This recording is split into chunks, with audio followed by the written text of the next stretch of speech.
'Tis the season to shine with H&M. Discover the holiday collection and find fashionable pieces for your wardrobe or for under the tree. Get inspired and dazzle with this year's glam. From tuxedo styles, bow detailed pieces, impressive prints, and more. From unforgettable looks to unforgettable gifts. With fashion finds to home decor, find it all at H&M. Treat your loved ones and yourself this season. Shop in-store or at hm.com. Hi, I'm Millie Mackintosh, and this is Sober Awkward.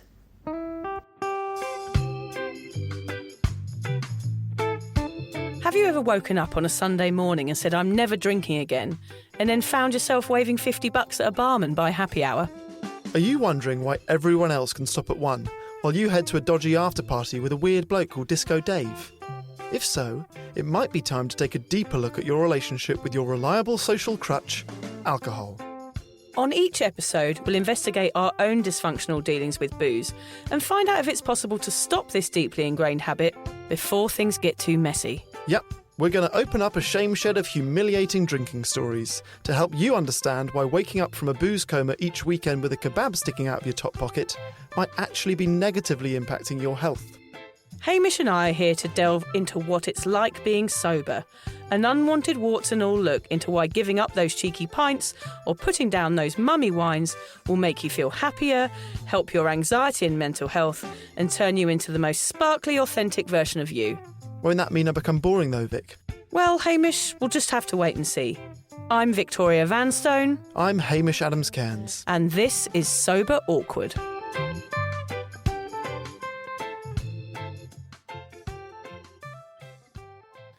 It was a bit of a wild day, wasn't it, Vic? Yeah, our phones kept lighting up with more notifications of new followers for the Sober Awkward podcast page. I actually thought something had gone wrong. I thought there was a glitch, like the phone was just beeping and beeping and beeping and beeping. Yeah, that was until we both got messages from mates saying that Millie Mackintosh had put out a post about being sober and thanked us for being the podcast that had helped. It was so exciting. With her online following of over 2 million, it was highly surprising that our phones lit up. For those of you that don't know Millie, she first graced our screens as part of the original Made in Chelsea cast back in 2011. And was a key part of the success of the show for the first 5 series before leaving in 2013. She married UK rapper Professor Green in 2013, but that relationship sadly came to an end 2 years later. In 2018, she married her Made in Chelsea co-star Hugo Taylor, and they now have 2 beautiful daughters together. Today, she is an entrepreneur, a style icon, a model, and a fitness, health and beauty ambassador. Basically, lots of the things that we aren't, Vic. What are you implying, Hamish, about my sense of style? Literally nothing. I'm sitting here in a free t-shirt and odd socks. Yeah, actually, I haven't even got a bra on. It's not a good look. You met up with her in London, didn't you, Hamish, during your recent trip home? I did. And although everything that we've just mentioned in this little bio is true, she's obviously much more than that. As you will hear, she is someone who's been fighting demons like the rest of us long before she was famous. She's proudly sober. Actually, she gave up very similar time to me, and we had a really wonderful time catching up. The reason that we're releasing this episode this week is because on the 25th of August, Millie is celebrating her 1-year soberversary. So it'll be a nice little touch to release it during her, we can call it a birthday week. Yes, it's a birthday week. It's bigger than my soberversary is bigger than my actual birthday now. Yeah. So I would say yes, definitely. And this gives you, I think this is coming out 3 or 4 days before the actual day, so you can organise your gifts and your well-wishing messages. Yes, send her loads of presents. We'll flood her. Yeah, yes, flood her with presents and send us a few presents while you're there. Yeah, if you're organising a package, yeah, we'll take a few. Send 2. Or 3. Or 5. Fuck it. We could go on. I hope you enjoyed the episode. Here is my chat with Millie Mackintosh.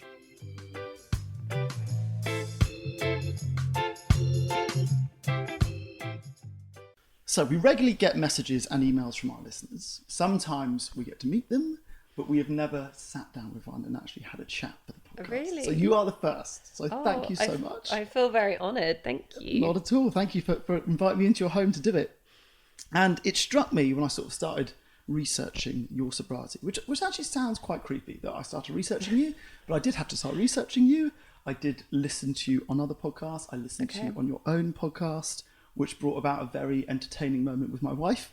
She came in and she goes, "What are you listening to?" I was like, "I'm listening about how to reclaim my body after giving birth."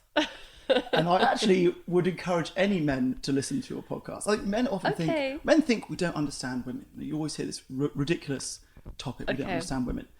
Listen to a podcast made by women, made for women. There are some secrets there. Well, I'm glad you think so. So I know how to reclaim my body. But it struck me that we sort of gave up booze at about the same time. Were you August, is that right? August 25th. August 25th, I was July 11th. So I hope that over the course of this chat, we can sort of paint a picture of what that first year is like. For people that gave up like us, who didn't necessarily have a problem with it, but it was certainly causing problems. That's why I like listening to your podcast, because I, like, in a similar way to you, I don't think of myself as an alcoholic. Mm-hmm. I'm somebody that had a disordered relationship with alcohol. Definitely doesn't work for me, doesn't suit me. It just, it basically just doesn't bring any joy in my life. But I really love listening to your podcast because I could relate to it. Yeah, thank you. I think that's a good place to start. So I know that you mentioned that you identify not so much as sober, but as alcohol free. So what is the importance of that distinction for you? I think the thing is, when you say the word sober, it's quite weighted and people instantly think, okay, oh, alarm bells, this is awkward. This person has a problem. This person is an addict. And there's nothing wrong with being an addict. But for me, I don't view myself and my journey. I wouldn't look at my behavior and say I was an alcoholic. But I would look at it and say it was unhealthy. There's terms like disordered drinking, alcohol abuse disorder. There's loads of different terms out there. But for me, when I would have that one drink, I would often just have the urge to have 100. Yeah. Which is so unhealthy. And most of the time I wouldn't do that, especially as I got older and had a job and a family. I would still recognize that there was that feeling. Absolutely. I'm with you. I think everyone listening will be like, yep, we can relate to that. One drink, then 100. We first sort of became aware of your sobriety when you made this Instagram post, and you sweetly mentioned our podcast, and you wrote something that really chimed with us. So I'm going to read it back to you. You said, at the start of this journey, there were times that I felt seriously awkward, especially in social situations. But with each month that goes by, I feel much more comfortable with my decision and with myself. And now it is just my norm. That is the goal, isn't it? Just to sort of make this new lifestyle the norm. Totally. And it did feel really scary at the beginning. I don't know about you, but I have definitely struggled with social anxiety. Mm-hmm. Probably most of my adult life, but when I was 14 and started drinking alcohol, I didn't really have to learn how to socialize sober, because at most social events at that age, we'd be having a few drinks. They might have only been a Bacardi Breezer or a Smirnoff Ice or whatever we could get our hands on. Sometimes, some vodka swipe from our parents. Yeah. Store cupboard, which you topped up with water. But those first kind of social experiences were normally fueled by alcohol, so it made it easier to not feel awkward. And when I stopped drinking, and the first social occasion I went to, I felt almost a bit paralyzed. I literally I can't talk, and it's crazy because when I was pregnant, I didn't, especially with my first daughter, I didn't really drink, maybe the odd glass of wine. But somehow, because I was pregnant, I don't know, I didn't have the awkwardness. Yeah. You didn't feel as naked as when you're actually alcohol-free. Yeah. And I felt like it was this elephant in the room. I literally had a massive sticker on my forehead that said, I'm sober. Vic describes it as having a spotlight on you. You feel like you are brighter than anyone else in the room. Everyone's looking at you. Everyone knows what's going on. And you feel more self-conscious than you would be after a drink or two. Which I totally get. That works, that image for me. And when you first stopped drinking, did you have support? I had Vic. I had the podcast. I had no idea that there was a sobriety presence online. I had no idea that people were talking about this and sharing and supporting each other. I had absolutely no idea. So in my stage of life, I just had a kid. So I wasn't going out very much anyway. We live somewhere we don't know that many people. So we weren't turning down drinks parties. I wasn't having to sort of come out as sober to my friends. But I had, in my head, I knew I was coming back to England soon for these weddings, these 3 weddings. Funny enough, I've got 3 weddings in the next week again. Yeah. So it'll come up again. And I knew that was the time when I had to sort of face it head on, tell my friends, feel okay on the dance floor, feel okay talking about it. But in terms of actual support, I don't know anyone sober. Other than pregnant people and Vic, none of my friends are sober. So I felt a bit lonely and a bit naked in a way, being the only one, particularly because I didn't have a problem. So I thought people would be like, you aren't even the heaviest drinker in our group of friends. Like, why are you giving up? You don't need to do this. Come on, have a drink. So I was very aware of that. Were you the same? Were you the heaviest drinker in your group of friends, or were you sort of somewhere in the middle? I think I'd say I was probably somewhere in the middle. I wouldn't even drink that often, but it would probably be, a kind of boozy night, like once a month even, that would just completely throw me off. And I didn't fully realise until I completely stopped drinking just like how damaging that can be. One big night a month doesn't sound like drinking a lot, but when you're kind of drinking a lot of units in that one kind of like binge drinking session, it's just so harmful for the body. And what would be worse for me would just be the anxiety that would probably last a week. Really? From one night out? Yeah. Wow. I want to focus on that age we just talked about, when you're 14, 15. So I think when anyone will listen to this podcast and they'll go, oh, well, maybe I can't relate to Millie because she's on telly and she's beautiful and she's successful.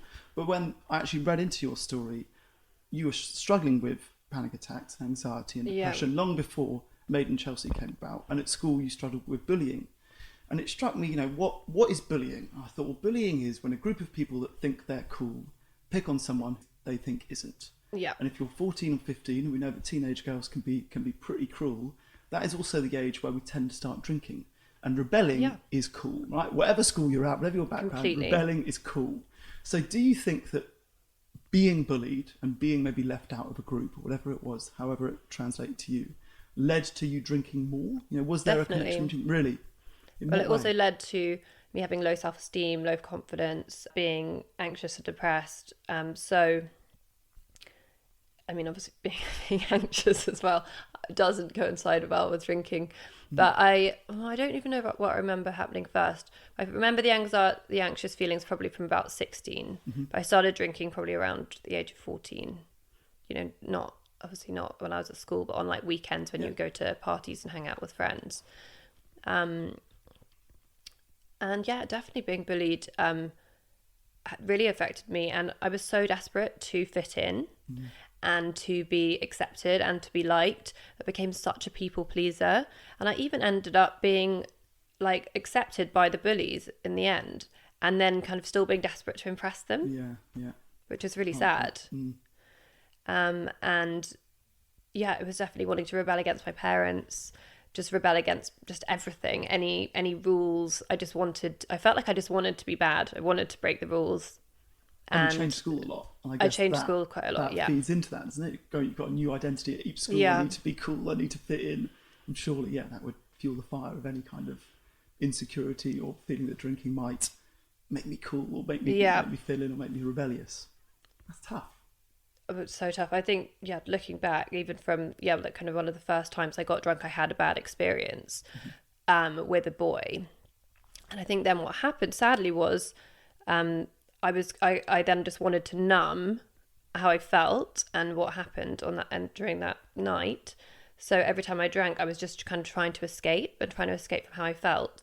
And if you are a kind of insecure, kind of quite miserable feeling teenager, and then you have that first drink and suddenly all those worries disappear, you feel confident, you get that buzz, and then you just try to like continue to chase that feeling. But I've never been very good at like holding my drink. Like I've always been a bit of a lightweight. I've always been, I guess, quite a low like BMI naturally.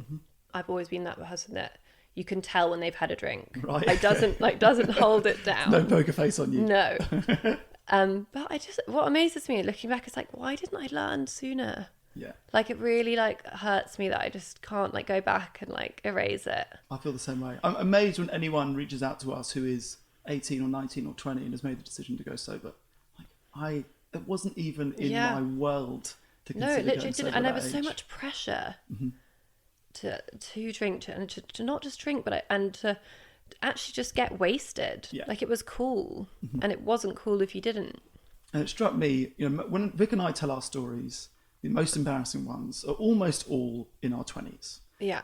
When you were drunk. Well, of course, for sure.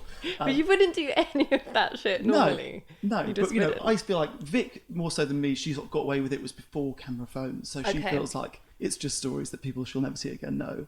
I was, again, maybe got away with it because I wasn't in the limelight. You, like, the TV show came along when Yeah. you were in your early 20s. Yeah. You're on TV, you are known.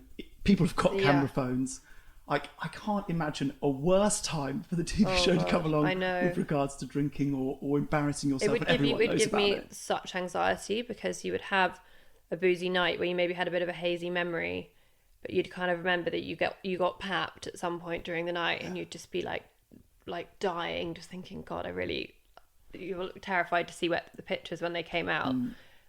You know, falling over, looking really bleary eyed, just like not a good look. Yeah.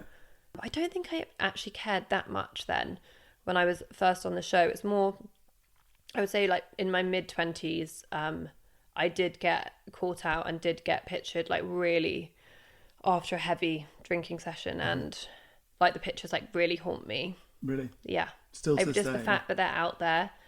It's so bad. Like, I literally got this like lovely designer dress on, like shoes. I had this outfit like planned for this like special night, and we're drinking all day, and obviously I've got no idea I'm being pictured. And I do remember like it happening and thinking, at first I didn't know I was being pictured, and then someone was like, oh, there's Paps, and I remember some people being like, hold it together, and in my head I was like, I'm holding it down. Yeah. I'm holding it down. I've got like one arm going one way, one leg going the other way. Like, it's just, I just literally died so much, like seeing those pictures. It was one of the most humiliating things, and just knowing that they're out there. But I actually go back to that memory sometimes if I feel like tempted to drink. Yes. You know, you've got your wall of shame like in your head. Okay. Yeah. Of maybe your like worst ever like drinking memories, and I sometimes just need to like have a look at the wall of shame. I'm Just imagining to you've got like a room in this house with that printed off as a poster. You go in when you're feeling weak. I mean, it's a Google search away, so it's right there. And I'm like, my children are going to see that one day. Yeah. Maybe that's how I'll get them to not drink.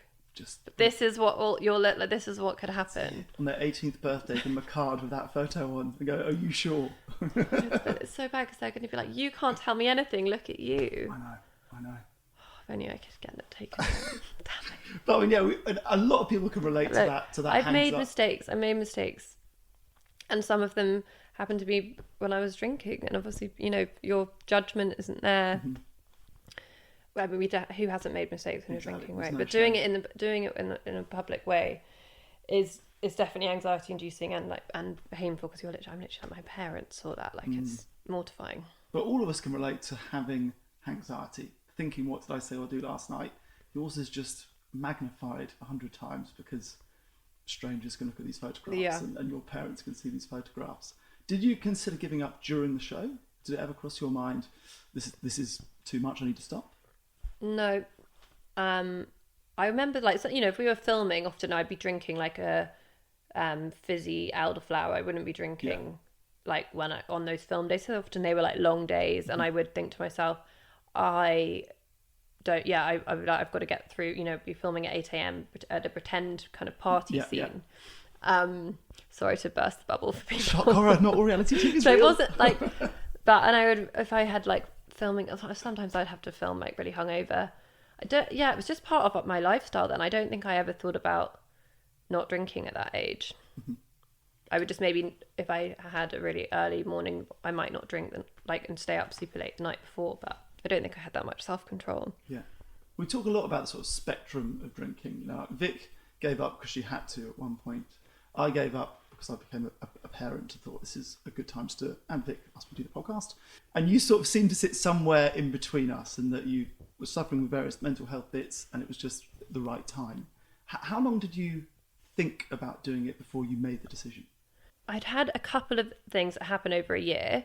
I went on a hen party about a year ago in Ibiza, and I just couldn't handle it. I couldn't handle my hat. I had after we had 2 nights out in a row, and on the third day, the kind of hangover anxiety was so bad that I thought to myself, I should jump out that window. And I don't know if that counts as like a suicidal thought. I've never, I don't know. I've never had the thought. I wasn't like about to do it by any means, but like a thought jumped into my window, a thought came into my head that was, I feel so bad that should I jump out that window? Yeah, I've had that. Okay, so I like logged that, right? Obviously that I was like, the girls were going out for another like fun day. I couldn't go. I literally stayed in the hotel room, literally dying of anxiety all day, like feeling like horrific. So that was pretty bad. And like my best friend was really like, you can't do this to yourself. And I just seemed to like not be able to handle it. Like everyone else was like, I drank the same amount as everyone else. Went. It wasn't like I hadn't been to bed. I'd gone to bed probably about 2 a.m. after kind of drinking from lunch through to like the evening, and everyone else just seemed to be able to handle it, but it just affected me like so much more. So that happened. Then I went to a wedding last summer, and I had got a lovely outfit. I was really excited to like see everyone, and there was quite a lot of people there I didn't know. It wasn't one of those weddings where I knew like everyone, but I did know a couple of people there like really well, and I was really enjoying myself. You know, had a couple of glasses of champagne. I just remember feeling at the beginning a little bit socially awkward. Then I had a few glasses of champagne, felt great, and then I don't remember the rest. Wow. And I had a big argument with Hugo. I was a mess. I kept losing my phone. People kept having to look after me. It was just bad. And what really kind of like shocked me, and what I was so like annoyed at myself about, was how I'd been having such a nice time, and kind of like, why did I have to ruin it? And why couldn't I see the line before I crossed it? But that's always been an issue for me. It's like I have one, and then I think, oh, maybe I have one more. Like I'm just not good at, I think I can have any, I had all the plans before. I've tried all the different things. I'll only drink one type of alcohol. I'll only drink X amount of drinks. I'm going to eat first. Yeah, all the moderation tricks. All the moderation tricks. And none of them have ever like lasted or worked maybe more than once. Anyway, none of them hadn't tried. I don't think I'd even bothered trying any of the moderation tricks. It was, hey, let's have loads of champagne on an empty stomach. Yep. And the fallout with Hugo was pretty bad. Like we were, you know, in a quite bad like argument for a couple of days, and we never normally argue. Yep. And that had been something that had started to happen over that last year. Like the only time we'd argue would be when I was drinking, and I really like hated that. It was affecting our relationship as well. And after this particular one, it was like the argument we had was pretty bad, and it felt like I said some really mean things, which I didn't mean, and it felt like this was the most damaging it had got for our relationship. I actually thought to myself, like, if I don't stop, like, I think this could actually potentially end my marriage. I've got 2 young children, like, what am I doing? Yeah. So it became a problem for Hugo as well. And then a few days after that, after I was a few glasses of wine, hadn't stopped drinking, I had one of the worst panic attacks I've ever had. Actually, probably the worst panic attack I've ever had. And I felt that I woke up and thought that I couldn't breathe, and was like convinced I was suffocating and was going to die. Literally thought I would never see my children again. And since that day, I've never drunk again. Yes. Now that day, I like this story because you really, similar to me, you didn't make it easy for yourself. You gave up drinking when you were on a boat, on holiday, with friends that drink. Yeah. Bloody hard. It was hard. It was, those first few days were really hard. What did you do those first few days? Lovely pale rose being poured around me constantly. I was like, oh my God, this is so hard, because I actually do genuinely like love the taste of wine, and grew up with my parents had a wine shop. Like it, you know, it was painful, breaking up with wine, but breaking up with wine is a nice way of putting it. Yeah, I to be honest, because I was still recovering from that anxiety attack, and I don't know if you've ever had one. I really would never wish it on anyone. The shockwaves from it can last for days when you have a really big one. And so I felt quite unsteady, and I just was determined to not ever feel like that again. So that was enough motivation. I was like determined. I just, I went to bed early. I got up early. I exercised. I kind of wanted to spend time on my own, just like with my thoughts, listening to podcasts and just thinking about this new journey that I wanted to embark on. As soon as I got back, I started seeing a therapist Yeah. who really helped me with the not drinking, and I would check in with them every week and we would talk about it a lot, and I felt like I really needed the support at that in those first like weeks and months. I found it helpful having someone to check in with, to be like, how's it going? Are you still not drinking? And they were really encouraging me to keep going. Was it very black and white in your mind on that day? Or was it, I need to give up for good today, or else something awful was going to happen? Or were you thinking, I'll do a month, or I'll do a 6 months? I said to myself, I'm going to do a year. Yeah, exactly the same as me. And we're coming up to that year. Yeah. How are you feeling approaching that 1 year anniversary? So many people have been like, oh, it's so nice, that sober thing you're doing. But you'll have a glass of wine on Friday, right? Or like, when you come to my party, you'll have a drink with me, right? Yeah. I'm like, no, this isn't a sober thing. Like, I know another friend, one of my really good, like, oldest friends, Kaggy, she's sober curious. Yep. And she drinks very occasionally, maybe once or twice a year, and not very much. For me, I need the black and white, I think, because otherwise there's always, the door's open. Yes. And I want the door closed. It just feels like I don't know, I can't really explain why I feel like that, other than that just, and count, like, racking up the months that I've been sober is a really good feeling. Yeah. Do you day count and get a sort of kick? I just do, like, you know, the 25th of every month, I have a little moment where I think like, yay, this is good. I just had 9 months, which feels quite big because you're pregnant for 9 months and you grow a human. So it's kind of like my rebirth a little bit. Nice. I did this like breath work. I was in Ibiza when I turned 9 months, and I did like a guided breath work session, and it just, it felt like quite poignant. Yeah. Has it affected the way Hugo drinks? Does he drink less or think about it more? I had to call him out a few times when I'd first stopped drinking. If he sat in front of me with a glass of wine, he'd be like, oh, this is delicious. And I'd just be like, shut the fuck up. like, come on. And when I made him think about it, and I was like, if, you know, it's just like dangling it in my face. Like, rubbing it in my face. Like, I don't want to know if that. I'm not banning booze from the house. I don't feel triggered seeing you have a drink, but just don't tell me how good it tastes when you know that I love a glass of rosé. Like, just don't. But yeah, I have like good alternatives. And he'll still, you know, if I'm like making dinner, they pour me a kombucha with some ice and a little garnish and like a nice glass. And I like that. I still like that experience. Like, we're having a drink together. Yes. I'd say he doesn't drink that often at home now. He maybe would drink like a bit more during the week. But I don't mind. I don't have a problem with it. And he can drink quite a lot without kind of seeming drunk, or it doesn't seem to really change him very much when he does have, you know, a couple of beers or a glass of wine. So so the arguments don't happen the other way around. If he's the drinker and you're not, that's a nice place to be. I'm the same as you. I drink a frankly dangerous amount of kombucha at the moment. I love it. It's so good. That is my new vice. It's just, yeah, but it's good for you as well. Yeah. I reckon 10 years down the line, there'll be a podcast about over drinking kombucha at some point. Yeah, at some point, it'll be a new drug. Well, because some of them have like tiny, like 1% alcohol.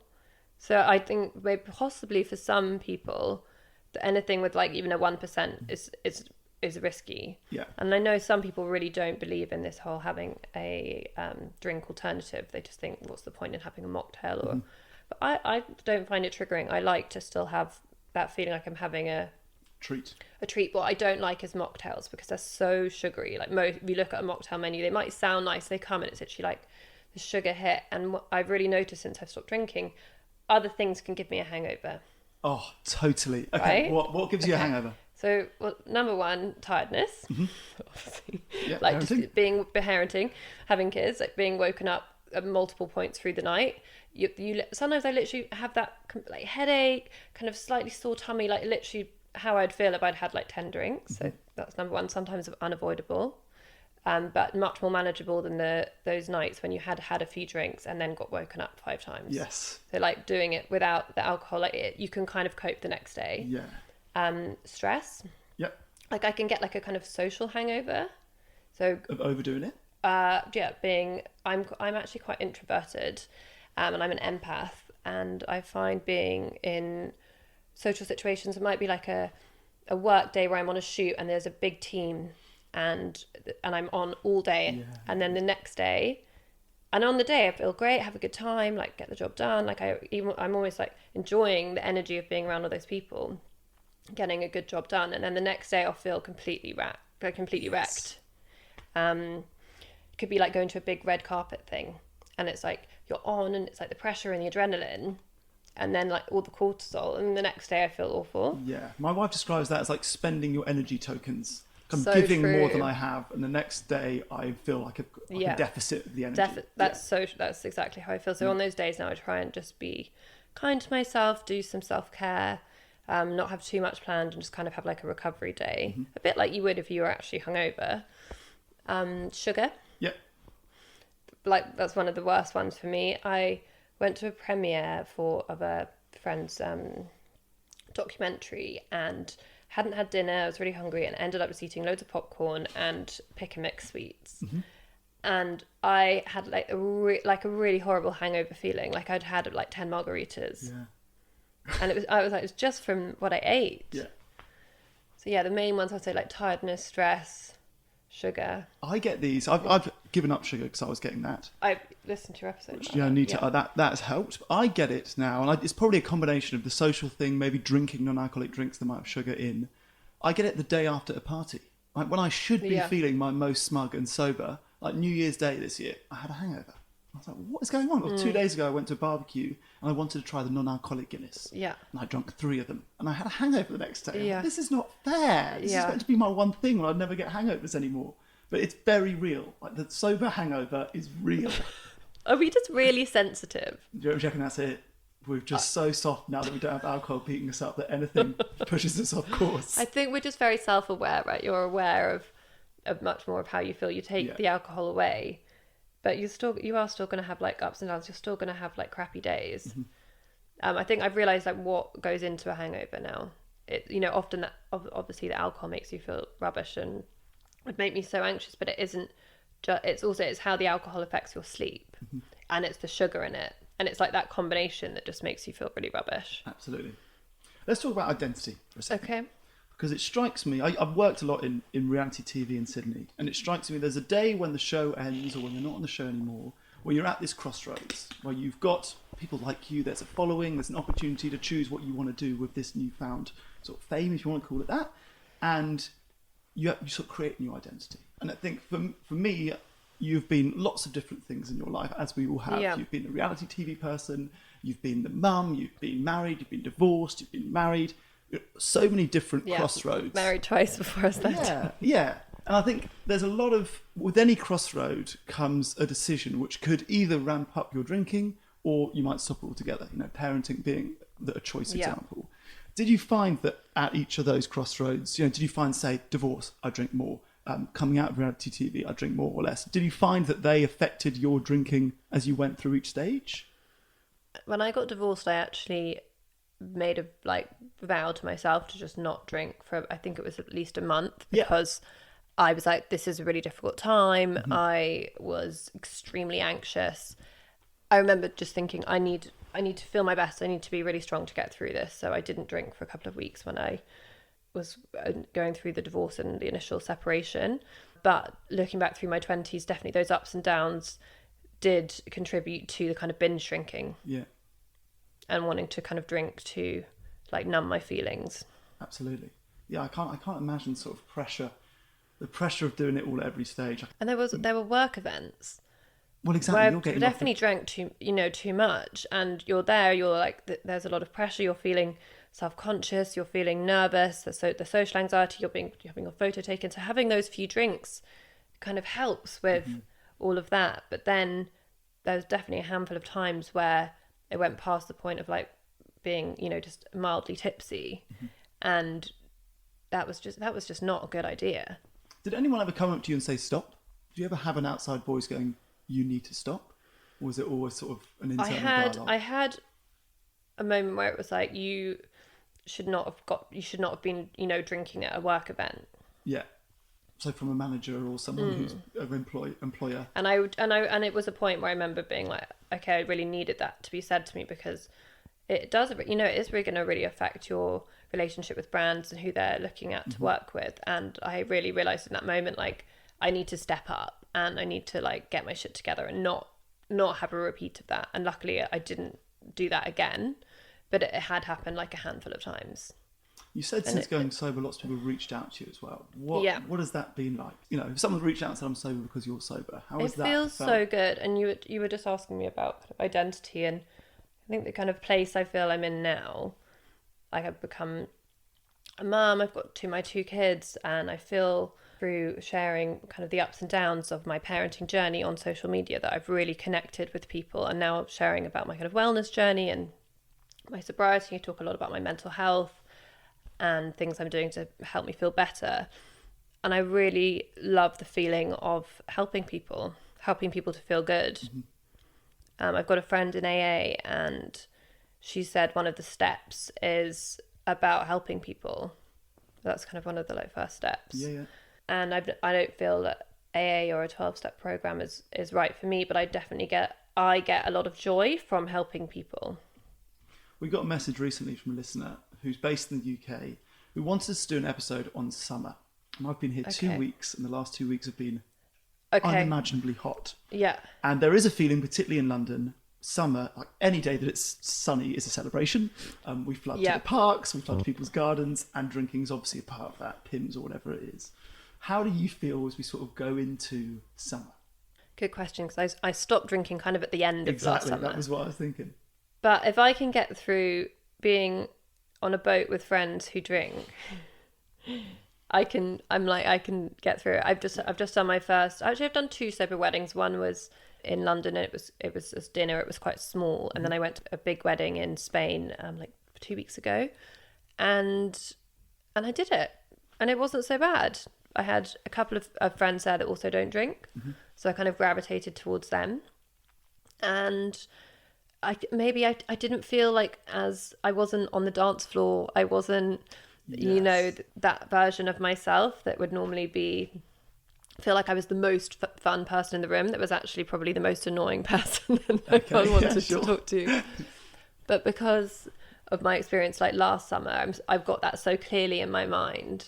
I didn't want to have a night like that. I didn't want to wake up in the morning and feel anxious. I didn't want to wake up in the morning and not be able to remember, but no, I'd had an awful fight with my husband. Mm-hmm.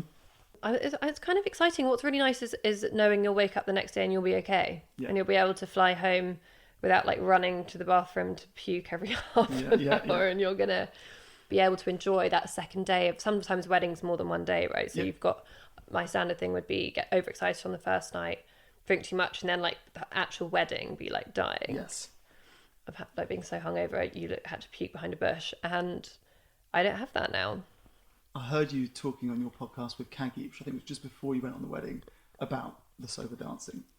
And I was like, that is my big thing. So tell me about your experience with weddings. Yeah, so I made a rule for myself, which was I would be the first person on the dance floor after the bride and groom. Because I knew that if I thought about it and sat on the outskirts, I would mull it over for too long and then feel even more self-conscious. Yeah, that's what I did. Yeah. I didn't go. You didn't go. I kind of pulled back. Yeah.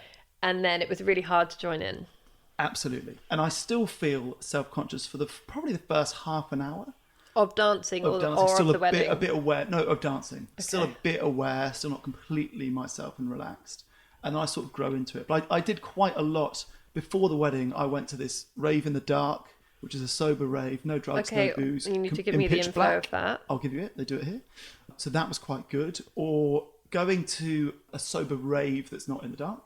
I don't like pitch black, so yeah. So it makes me claustrophobic. So maybe I need to do one in the light. Well, the one I did was in a basketball court size room, so I'm also claustrophobic. I felt okay, and it's not pitch black. Okay, it's not. If it's not like pitch black, that's you can see the outskirts of people. Okay. So that was quite good for me, and a sober rave that isn't necessarily in the dark, but everyone's sober. That was quite good. That's something that's on my list of things I really want to try. Definitely do that. They've got them here just to shake off those inhibitions and just not care what people think. They've got them here, I'm sure, where you go at 7 a.m. before people go to commute. I've heard to work. about it. Yeah, so they're quite good. So all of those little things sort of built up my confidence, and then just going for it, just not caring. I was quite lucky. The first wedding I went to, the bride and groom aren't really big dancers, so there wasn't a dance floor. So I was like, okay, we'll go in easy. I'll do a sober wedding and build up my confidence, and then the second and third were dance floors. I thought, okay, I can do it. And then actually, I began to get a kick off overhearing people say, that guy's not even drinking. Like, look at the way he dances and he's sober. But do you feel confident in your dancing ability? I'm terrible. Are you a good dancer? Awful. But I am Because I'm awful all at dancing. Yeah. But when I was drinking, I found my confidence. I was like, I've got all these moves. I look great. So I'm all energy. I'm all enthusiasm. No talent. I smile a now lot. I just I feel basically run embarrassing the mum spot. dancing. I That's feel like fine. That's fine. At least you're out there. At least you're out there. I was thinking, this is really unfair. I thought the most sober, awkward way to end this episode is if now I reached behind me, brought out UE Boom, put a song on, and we danced. Even that is too much. It's way too much. I don't know if it's because I'm just it's like a British thing. I can't even like watch a musical because it makes me uncomfortable. Really? Okay. What? Because of the energy and the enthusiasm? And the Yeah. happiness? Okay. All right. Yeah. That is a deeper issue. There's something about, I don't know. Yeah. Maybe I'm just not into musicals, but Do you dance by yourself? Do you dance in the kitchen sometimes. upstairs if a song comes on? Sometimes, yeah. And do you dance with your daughters? Yeah. Okay. So I guess it's just building from there, isn't it? Yeah, we've got another wedding in Italy in June. Mm-hmm. So I'm not going to put too much pressure on myself because I think if you're like, you have to do it, but I'm gonna try. I think you have to like love the music as well. Yeah. Or I found with that sober, the one in the dark, the first half an hour, I was aware that I don't like this song. I'm not really going to dance like I'm enjoying it. And by the end, it's an hour, which is fucking long when you're by yourself in a dark room. By the end, it was like whatever the song I'm in, like I'm just going to enjoy moving in a weird way that keeps me entertained. Because it's quite dark now. Yes, it's quite dark. There's no inhibitions. Probably a good way to start. Yes. Maybe with the dark That is what one. I recommend. I'll give you the details after this, for sure. The last question is, you are a mum, 2 girls. How do you think your sobriety has affected the way you parent? And I know that you're worried that they might drink and go, you can't tell me you got drunk and I've got photos. Yeah, how has it sort of affected the way you approach that? I would say it's just made me much more present with them. On the weekends, I'm not hungover and kind of hiding in bed. I'm like up, and I normally let Hugo have a lie-in. So I normally on the weekends get up early with them, take them downstairs, do breakfast with them, and that's just like our time. Because during the week he often gets up with them and spends an hour with them because otherwise he doesn't see them all day. Yeah. And I like do a meditation, get myself dressed and stuff. So on the weekends, if I was hungover, I wouldn't be able to do that. I've got more energy to do things with them, not, being riddled with anxiety. I remember once being really anxious after drinking a few glasses of wine the night before, and I was on my way to the park with the girls. My anxiety was so bad I had to turn around and go home, and I just thought, this is awful. I'm like depriving my kids of like they're having a play in the park just because I feel like my mental health is so like challenged by my decision to have a few drinks last night, and I felt awful. Did you create a cover story for them? Was it, we're just gonna... Yeah, the park's Park's closed. closed. The park's closed. I think, just having the time for them, not having the time back in my life that I'm not spending hungover. Yeah. And am I right in thinking you were taking medication before you gave up alcohol? Yeah. And you stopped the day that you stopped alcohol? So yeah, I came off the medication in December, and my anxiety has been a lot better. I have had a bad panic attack quite recently on a flight, which is something I'm working on with my therapist. I definitely get really triggered on flights. That is triggering for me. But overall, I would say I have a lot less anxiety since I stopped drinking, and I haven't felt the need to be on medication. I tried out going on an SSRI about nearly a year ago. I went on to it in July because my anxiety was so bad. But in all honesty, if I'd stopped drinking before that, I don't think I would have needed to go on the SSRI. Yeah. It was kind of a vicious cycle. But also and I think it's really dangerous, I don't think it's explained enough. Somebody should have said to me a doctor, when they prescribed me the SSRI, do not drink with this medication because it will not work. Yeah. And nobody said that. They were like, yeah, it's fine. It wasn't even not discussed. It was like, you can still drink. It's fine. Really? So I was like, great, I've got my medication. It's going to help me feel less anxious, and I can still continue to have a few drinks now and then. Yeah. The truth is, when you're still drinking, the medication can't work. So it was helping with my anxiety, but when I had a few drinks the night before, the next day I might still feel super anxious because the medication can't work properly, kind of cancels it out. So yeah, to anyone who is struggling with their mental health and is on SSRIs or thinking about going on an SSRI, it's amazing that we have all of these different options and they might really work for you. And it did help with my anxiety for a couple of months, but just I really, really, really would say don't drink. Yeah, it's a long game. If you're like taking medication for your mental health, it's just like, what's the point? Mm-hmm. That's a nice place to end. Is there anything I've missed? Anything that you'd like to say that I haven't touched on? Anyone Oh, okay, I know. similar... I've got one thing I haven't said that I thought Yes. I wanted to say. So, a friend said this to me. We were talking about my journey and being alcohol free, and he said, it's like you're in a car, you're driving the car, and you're going up a hill, but you've got the handbrake on. Mm-hmm.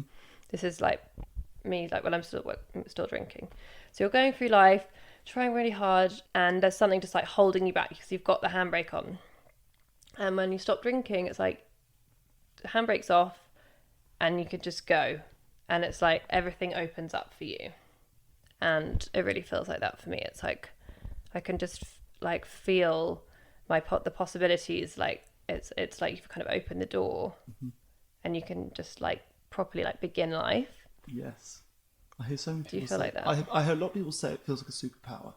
It does. They give up drinking and then, well, like Vic, write a book, or suddenly throw Yeah. themselves into wellness, or throw themselves into something they had never thought they had time I or feel like energy it's for really, before. for me, it's really been like, it is about feeling well. Mm-hmm. And it's opened me up to look at other areas of my life which maybe weren't so healthy. It's not just about drinking. It might be my relationship with food, or I've been working on like my gut health and looking at all the other looking at all of the other pillars of wellness. And now that I've removed alcohol from my life, I feel like I can properly do the work in therapy as well. Yeah.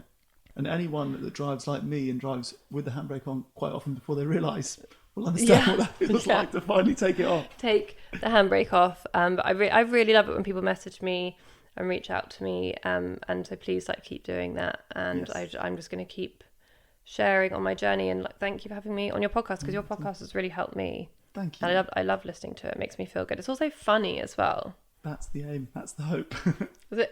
Like obviously people with addiction, it's no joke and it is very serious. But finding this space where maybe if you don't identify with being an alcoholic, but you're somebody that wants to make change in their life, recognizes that alcohol isn't healthy for them, but just finds it really hard to not drink. I really think this podcast is great. Thank you so much for listening, and thank you for being on it. We'll just keep doing what you do. We will. I need to come to Australia. I haven't been for so long, so I'm going to find a reason to come over. Don't bring the kids would be my advice. Okay. If you can come alone and deal with jet lag by yourself. The thought of the flight with the kids is probably what's putting me off visiting. Come, you can stay with Vic and I. Okay, I'd love that. Cheers. Thank you.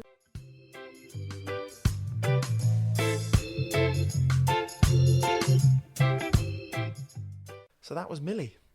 Wow, I loved her. She's sweet, isn't she? So lovely. I think it's always a good sign when you are going to sit down and interview someone if in the chats before and after the recorded bit, you get on well. Yeah. And we got on great. I was there for quite a long time. She invited me into her house and just had a really lovely catch up. And I think anyone that's sort of made a name for themselves in reality TV, I think people are very quick to judge. I think I have been in the past as well. And I think when you meet someone, that's when you get a real grasp of them. Yeah. And you realise, actually, we shouldn't be judging anyone before knowing them, really. And she was just like the rest of us. She was so sweet to give me the amount of time that she did. Her story is very similar to lots of ours. I think people often think, oh, well, she's famous, I can't relate. That was not the case at all, was my experience. And just very humble and very sweet and, looking to help. I think she said she's been really inspired by people getting in touch, going, oh my God, I want to go sober because you're sober and, let's help each other out. And she's totally bought into it and she gets it. She gets the community. She gets it all. It was wicked. I think it's a big surprise for some people when they go sober, no matter who you are, that there are other people doing the same thing. And it's only when you tap into it and you go sober and you start researching it and finding out more about it is when you do find that community. You find our podcast, you find other people and books and all this stuff that's going on that you can relate to. And there's nothing more inspiring than that, than finding something that is your tribe, your people who are feeling exactly the way you are. And I love that Millie had resonated with our podcast, and I'm sure this episode is going to resonate with everybody out there. Definitely follow her on Instagram as well. She's amazing and gorgeous. Yes. Yeah. Not that matters. It's inside and out. Yes. Luckily for me, Hamish. People follow us. Yeah, people follow us. And we're sort of funny looking. Yeah. We are sort of funny looking, aren't we? She's not funny looking. She's bloody gorgeous. Yes. Yeah. She does have more followers, possibly as a Probably result. for that reason, yeah. It's not all personality sometimes. Thanks for listening. Thanks, Millie, and thanks everybody out there for listening.